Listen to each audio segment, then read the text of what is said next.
Hello बच्चा party, you are watching biology by Kinjal Bamania Srivastava. और आज की वीडियो में हम देखने वाले हैं asexual reproduction in flowering plants as well as asexual reproduction in simple organisms और unicellular organisms. Okay, so first of all I will start with definition of reproduction. तो रिप्रोडक्शन का मतलब होता है टू प्रोड्यूस अगेन, दोबारा से produce करना, that is known as reproduction. अब क्या रीजंस क्या है रिप्रोडक्शन के? तो सबसे पहले reproduction occurs for continuity of species, जिससे कि एक जनरेशन है, एक स्पीशीज़ है, वो कंटिन्यूटी में चलती रहे। Second, population balance. Population balance का मतलब यहाँ पे है कि कोई भी स्पीशीज़, हम सब जानते हैं कि इमॉर्टल नहीं है। जो भी स्पीशीज़ इस अर्थ पे बॉर्न हुई है उसकी डेथ होना कंपलसरी है। तो जो डेथ हो जाएगी जिन ऑर्गेनिजम्स की, तो उनको रिप्लेस करने के लिए, उनकी पॉपुलेशन बैलेंस करने के लिए रिप्रोडक्शन बहुत ज़्यादा ज़रूरी है। Third most important point is कि रिप्रोडक्शन कॉजेज वेरिएशंस। हर बार रिप्रोडक्शन होता है तो हर बार वेरिएशंस आते हैं, और ये वेरिएशन से फिर होता है इवोल्यूशन। और इवोल्यूशन अगर हम देखें तो अर्थ के लिए, सारे ऑर्गेनिजम्स के लिए, सारी स्पीशीज़ के लिए इवोल्यूशन बहुत ज़्यादा ज़रूरी है। तो ये हमने रीजंस देख लिए रिप्रोडक्शन के। और अगर अभी तक आपने मेरे चैनल को सब्सक्राइब नहीं किया है then please subscribe it right now. Don't forget to press the bell icon. Okay, now let us see different types of reproduction.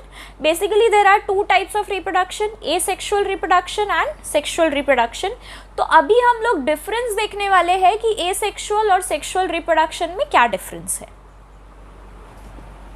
Only single parent is involved in asexual reproduction. Both parents are involved in sexual reproduction, यानी sexual reproduction में आपको दोनों partners चाहिए होंगे, male as well as female. asexual में सिर्फ single parent involve है। No gamete formation occurs in asexual reproduction. Asexual reproduction में कोई गैमेट फॉर्मेशन नहीं होगा, no sperm, no ova, no pollen grain. But in sexual reproduction gamete formation occurs. ठीक है, this is a short process, this is comparatively long process. No variations produce, क्योंकि यहाँ पे parent की एग्जैक्ट कॉपी होंगे तो यहाँ पे कोई वेरिएशन प्रोड्यूस नहीं होंगे। यहाँ पे वेरिएशंस प्रोड्यूस्ड, और वेरिएशंस की वजह से बहुत ही जल्द ये स्पीशीज़ में इवोल्यूशन भी आएगा। Next point, large number of offspring produce. यहाँ पे बहुत ही लार्ज नंबर में ऑफस्प्रिंग्स आएंगे, यहाँ पे comparatively less number of offsprings are produce. ठीक है, फिर हम एग्जाम्पल दे देंगे। कोई भी डिफरेंस बिटवीन एग्जाम्पल के बिना अधूरा है। तो यहाँ पे मैंने एग्जाम्पल में दे दिया अमीबा में होता है एसेक्सुअल रिप्रोडक्शन, और यहाँ पे मैंने सिंपल एग्जाम्पल ले लिया ह्यूमन बींग्स। ह्यूमन बींग्स के अंदर होता है सेक्सुअल रिप्रोडक्शन। ठीक है, तो ये हमने 5 पॉइंट्स ऑफ डिफरेंस बिटवीन देख लिए with their examples. Okay, now next we are going to see about all the different methods of asexual reproduction. A video on sexual reproduction is already made. मैंने already एक video पूरा sexual reproduction पे बना दिया है, जिसमें हमने human की reproductive system को डिस्कस कर लिया है। मैं उस वीडियो की लिंक डिस्क्रिप्शन बॉक्स में डाल दूँगी, so you can go and check it there. Okay, so different methods are fission, budding, regeneration, fragmentation, spore formation and vegetative propagation. Now this vegetative propagation is method used in plants. So this is a type of asexual reproduction in plants. तो इसको हम बाद में देखेंगे, सबसे पहले हम ये सारी मेथड्स को देखेंगे। तो यहाँ पे फर्स्ट हमारे पास है fusion. So let us understand what is fusion. तो पहले मैं आपको एक वर्ड समझाना चाहती हूँ, fusion. Suppose I have 2 cells, और ये 2 सेल्स जब फ्यूज़ हो जाते हैं, फ्यूज़ होके एक बन जाएंगे, तो उस प्रोसेस को हम बोलेंगे fusion. But if I split this into two, if I break this into two, that is known as fission. तो fission का यहाँ पे मतलब है splitting of nucleus. Fission here refers to splitting of nucleus. और ये nucleus का splitting, it can be binary fission और it can be multiple fission. Binary fission का मतलब है दो में स्प्लिट होना और मल्टीपल का मतलब होता है मोर देन टू. ठीक है, तो सबसे पहले हम एक क्लासिक एग्जाम्पल देखेंगे बाइनरी फिजन का, जो आप सब ने बहुत ही लोअर क्लासेस से आप पढ़ते हुए आ रहे हो. That is binary fission in amoeba. अब अमीबा का ये एक पेरेंट सेल है. फिजन से क्या होगा, सिंपली इससे दो डॉटर सेल्स बन जाएगी. तो ये हमारा हो गया बाइनरी फिजन इन अमीबा. अब ये जो बाइनरी फिजन इन अमीबा हमने देखा, ये हमने देखा एक तरह का इरेग्युलर फिजन. ये हमने कैसा देखा, तो ये हमने देखा इरेग्युलर फिजन. अब एक्चुअली में कैसा होता है, बाइनरी फिजन दो तरह के होते हैं. लॉन्गिट्यूडनल बाइनरी फिजन और ट्रांसवर्स बाइनरी फिजन. लॉन्गिट्यूडनल का मतलब है length wise along the axis divide होना, जिसमें हम एग्जाम्पल देखेंगे यूग्लिना और लीशमैनिया. ठीक है, अब मैं आपको ड्रॉ करके दिखा देती हूँ किस तरह से होगा बाइनरी फिजन यूग्लिना में और लीशमैनिया में. सबसे पहले हम यूग्लिना है तो लॉन्गिट्यूडनल फिजन में क्या होगा, ऐसे बीच में से एक्सिस पे से डिवाइड होके ये दो सेल्स बन जाएंगे. अब हम देखेंगे ट्रांसवर्स फिजन. तो ट्रांसवर्स फिजन में मैं यहाँ पे एग्जाम्पल लूँगी पैरामीशियम का. ये पैरामीशियम का सेल है. बहुत सारे सीलिया प्रेजेंट होते हैं पैरामीशियम में. ट्रांसवर्स का मतलब है ये हॉरिजॉन्टली बीच से डिवाइड हो जाएगा. क्या हो रहा है ट्रांसवर्स में, हॉरिजॉन्टली बीच से डिवाइड होके ये इस तरह से दो सेल्स बनाएगा. तो यहाँ पे ये हमने किसके एग्जाम्पल्स देख लिए, ये हमने एग्जाम्पल देख लिए बाइनरी फिजन. बाइनरी फिजन में हमने देखा लॉन्गिट्यूडनल, ट्रांसवर्स और irregular. Now we are going to see multiple fission. ठीक है, तो मैं यहाँ पे इसको इरेज करके मल्टीपल फिजन आपको समझा देती हूँ. मल्टीपल फिजन यानी more than two. Multiple fission में हमारा एग्जाम्पल होता है प्लाज्मोडियम. क्या एग्जाम्पल है मल्टीपल फिजन के अंदर, एग्जाम्पल है प्लाज्मोडियम. तो यहाँ पे ये एक सेल है.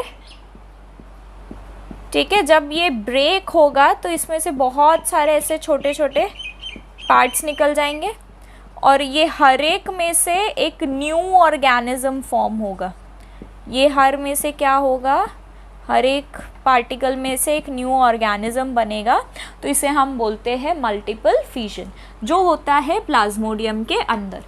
तो यहाँ पे हमने फिजन की टाइप्स देख ली. Now very quickly let us move to second type of asexual reproduction, that is budding reproduction, जिसमें छोटे छोटे बर्ड्स डेवलप होते हैं. अब इसकी दो टाइप्स है. It can be endogenous budding और it can be exogenous budding. Endogenous budding का मतलब है ऑर्गेनिज्म की बॉडी के अंदर बर्ड्स डेवलप होना, और एक्सोजिनस का मतलब है ऑर्गेनिज्म की बॉडी के बाहर बर्ड्स का डेवलप होना. अब आप लोग ने जो बहुत ही कॉमनली पढ़ा होगा वो होगा एक्सोजिनस बर्डिंग, जहाँ पे एग्जाम्पल है हाइड्रा और ईस्ट. तो हम एक बार देख लेते हैं. जैसे मैं यहाँ पे हाइड्रा का एग्जाम्पल लूँगी तो इस तरह से एक छोटा सा बर्ड उसकी बॉडी की सरफेस पे डेवलप होगा. ग्रेजुअली ये बर्ड ऐसे डेवलप होगा, फिर वो मेन पेरेंट बॉडी से डिटैच हो जाएगा और डिटैच होके क्या करेगा, ये एक न्यू ऑर्गेनिज्म फॉर्म करेगा. It will form new organism. तो ये हमारा हुआ हाइड्रा में एक्सोजिनस बर्डिंग. दूसरा एग्जाम्पल है यहाँ पे ईस्ट. अब ईस्ट का बर्डिंग हाइड्रा से थोड़ा सा डिफरेंट होगा. जैसे ये पेरेंट बॉडी से डिटैच हो रहा है, ईस्ट डिटैच नहीं होगा. ईस्ट क्या करेगा, कॉलोनीज बनाएगा. तो ये उस पर बर्ड आया, इसने कॉलोनी बनाई, अटैच रहा, ये इधर अटैच रहेगा ऐसे. तो ऐसे करके ईस्ट क्या करता है, पूरी कॉलोनी बनाता है. बट प्रोसेस यहाँ पे दोनों में सेम है। क्या है process? Exogenous budding. Okay, now let us see what is endogenous budding. As I told you कि एंडोजिनस बर्डिंग में क्या होता है, जो पेरेंट बॉडी है उसके अंदर एक बर्ड डेवलप होता है। तो यहाँ पे एग्जाम्पल मैं लूँगी स्पॉन्जेस का। स्पॉन्जेस में आपने क्लास 9th में एक सुना होगा, ल्यूकोसोलेनिया। तो ये एक सपोर्ट है जिसके ऊपर स्पॉन्ज है। इंटरनली ऐसे बर्ड्स डेवलप होंगे उसकी बॉडी के अंदर। अब क्या होगा, ये लाइनिंग ब्रेक हो जाएगी और ये सारे बर्ड्स ऐसे बाहर आ जाएंगे और बाहर आके ये अपने इंडिपेंडेंट ऑर्गेनिजम्स बनाएंगे। तो इस टाइप के बर्डिंग को हम बोलते हैं एंडोजिनस बर्डिंग। ठीक है, तो ये हमने देखा यहाँ पे endogenous budding and we have seen exogenous budding. ठीक है, तो हमने देखा endogenous budding and exogenous budding. हमने हाइड्रा और ईस्ट का एग्जाम्पल देखा और यहाँ पे हमने स्पॉन्जेस देखा। Okay, now next what we are going to see is regeneration. देखते हैं regeneration. Regeneration is the process और you can call ability to gain lost body parts. ठीक है, तो रीजनरेशन एक एबिलिटी है जिसमें ऑर्गेनिज्म अपने लॉस्ट या डैमेज बॉडी पार्ट्स को दोबारा से रीजनरेट कर सकता है या दोबारा से गेन कर सकता है। अब रीजनरेशन के लिए हम एक स्टेटमेंट यूज करते हैं,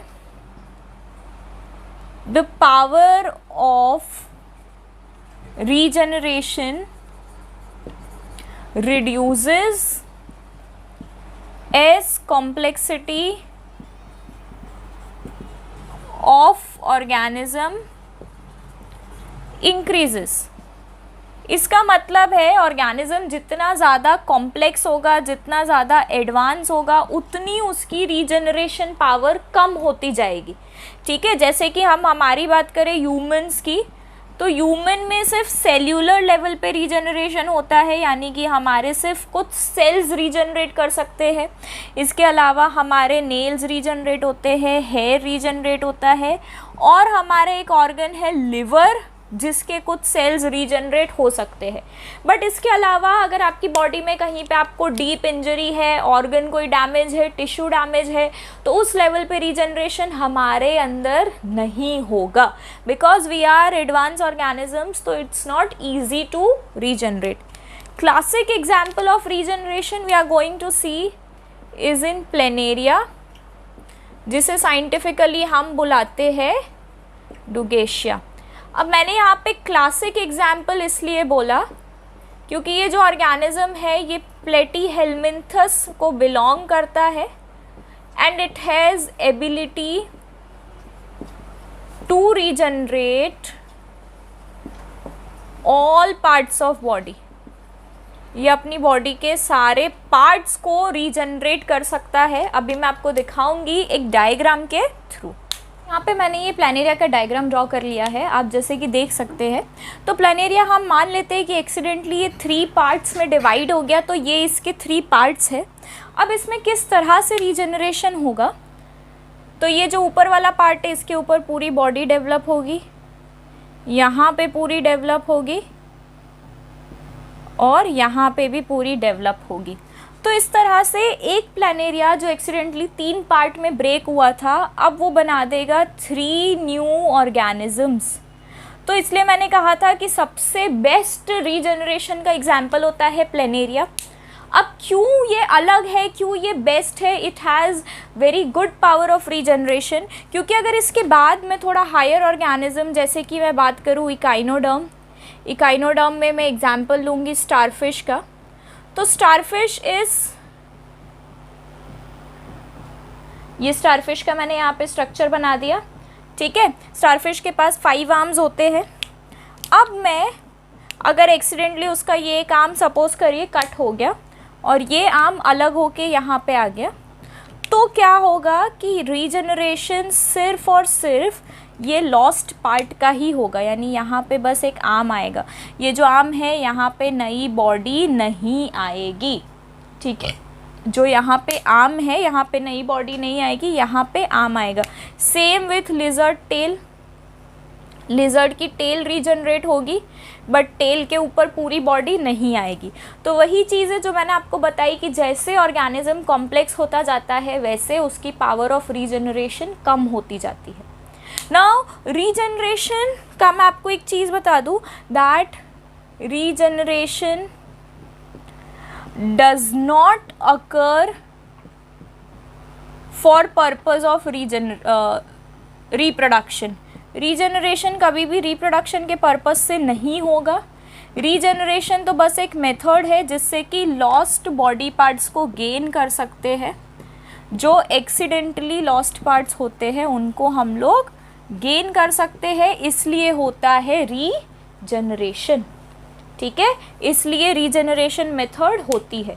सो regeneration is not the actual method of reproduction, but अगर प्लानेरिया की बात करूँ तो प्लानेरिया में रीजनरेशन से न्यू ऑर्गेनिज्म बन रहा है, और जब भी न्यू ऑर्गेनिज्म बनता है तो उसे हम रिप्रोडक्शन बोलते हैं। यहाँ पे कहीं पे भी न्यू ऑर्गेनिज्म नहीं बन रहा, हमारे अंदर न्यू ऑर्गेनिज्म नहीं बन रहा, तो हमारे अंदर रीजनरेशन को हम रिप्रोडक्शन की मेथड कंसिडर नहीं कर सकते। तो हमारी नेक्स्ट मेथड है यहाँ पे फ्रेगमेंटेशन। फ्रेगमेंटेशन जनरली आपको देखने को मिलेगा स्पाइरोगाइरा में, या फिर different type of algae fragmentation method show करती है। अब मैं आपको दिखा देती हूँ फ्रेगमेंटेशन मेथड कैसे होगी। तो ये हम सपोज कर लेते हैं this is the structure of spirogyra. अब स्पाइरोगाइरा जब मेच्योर हो जाएगी तो क्या होगा कि ये छोटे छोटे फ्रेगमेंट्स में ब्रेक हो जाएगी। It will break into fragments, इसीलिए इस मेथड को बोला जाता है फ्रेगमेंटेशन। तो ये छोटे छोटे फ्रेगमेंट्स में टूट जाएगी, फिर ये हर एक फ्रेगमेंट से क्या होगा, न्यू ऑर्गेनिज्म फॉर्म होगा। Now what is the difference between fragmentation and regeneration? ठीक है, तो यहाँ पे बहुत बड़ा डिफरेंस है। फ्रेगमेंटेशन मेथड में हर एक फ्रेगमेंट से न्यू ऑर्गेनिज्म बनता है। Fragmentation method is designed for reproduction, whereas regeneration is not for reproduction. Accidentally किसी ऑर्गेनिज्म ने अपना बॉडी पार्ट लूज़ किया तो वो गेन करेगा, जैसे हाइड्रा में रीजनरेशन होता है, बट हाइड्रा का रिप्रोडक्शन कैसे होता है, बर्डिंग से। स्टारफिश में रीजनरेशन होता है, बट स्टारफिश का रिप्रोडक्शन अलग मेथड से होता है। ठीक है, फिर जैसे कि मैं बात करूँ, हमने स्पॉन्जेस में होता है, स्पॉन्जेस में भी बर्डिंग से रिप्रोडक्शन होता है, बट स्पॉन्जेस में रीजनरेशन होता है। सिर्फ प्लेनेरिया एक ऐसा क्लासिक एग्जाम्पल है जहाँ पे पूरा ऑर्गेनिज्म रीजनरेशन से बनता है। Okay, so this is the difference between fragmentation and regeneration. Next method we are going to now see is spore formation.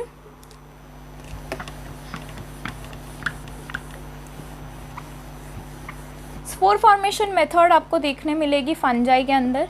यहाँ पे स्पेशली मैं एग्जांपल लूँगी राइजोपस और मशरूम। तो स्पोर फॉर्मेशन मेथड समझने से पहले हम बॉडी समझ लेते हैं कि स्पोर फॉर्मेशन कैसे होता है। तो यहाँ पे एकदम लार्ज नीचे नेटवर्क होता है जिससे कि न्यूट्रिएंट्स को कलेक्ट किया जाता है। इस नेटवर्क को बोला जाता है माइसीलियम। ऊपर ये जो लॉन्ग पार्ट दिख रहे हैं रॉड लाइक, जिसे हम बोलते हैं हाइफे, और यहाँ पे ऊपर प्रेजेंट होंगे स्पोरेंजिया। ये जो स्ट्रक्चर्स है, ये स्ट्रक्चर्स को क्या बोलेंगे, इनको हम बोलेंगे स्पोरेंजिया। स्पोरेंजिया के अंदर प्रेजेंट होंगे spores. So this are spores. अब ये जो स्पोर्स है, ये स्पोर्स होते हैं एक कैप्सूल के अंदर। किसके अंदर होते हैं? Spores are present in protective capsule. ठीक है, तो रिप्रोडक्शन के टाइम पे क्या होगा, ये स्पोरेंजिया बर्स्ट हो जाएगा और ये जो सारे स्पोर्स है ये हवा में फैल जाएंगे। अब जैसा मैंने बताया, इन सब के पास अपनी खुद की एक प्रोटेक्टिव कैप्सूल है, तो इसकी वजह से क्या होगा, ये तभी जर्मिनेट करेंगे जब इनको फेवरेबल कंडीशन मिलेगी। क्या होगा, जब इनको फेवरेबल कंडीशन मिलेगी तभी ये जर्मिनेट करेंगे, वरना ये अपने कैप्सूल में लॉन्ग टाइम तक रह सकते हैं। जब तक कंडीशंस अनफेवरेबल है तब तक ये अपनी कैप्सूल के अंदर रह सकते हैं। Okay, so they stay in their capsule for long time, और जब इनको फेवरेबल कंडीशंस मिलती है तो ये उस फेवरेबल कंडीशंस में ही जर्मिनेट कर पाते हैं, वरना ये लोग अपने कैप्सूल में ही रहेंगे। ठीक है, तो ये हमने देख लिया यहाँ पे स्पोर फॉर्मेशन। ओके, तो आई होप आप लोग को ये वीडियो पसंद आया होगा। नेक्स्ट वीडियो के अंदर we are going to see about vegetative propagation. Okay, अगर आपको मेरा वीडियो पसंद आता है then please share my channel and subscribe to my channel. See you in next video lecture, जहाँ पे हम बहुत इंपॉर्टेंट टॉपिक देखने वाले हैं और वो है vegetative propagation and also we are going to see about tissue culture. Thanks for watching.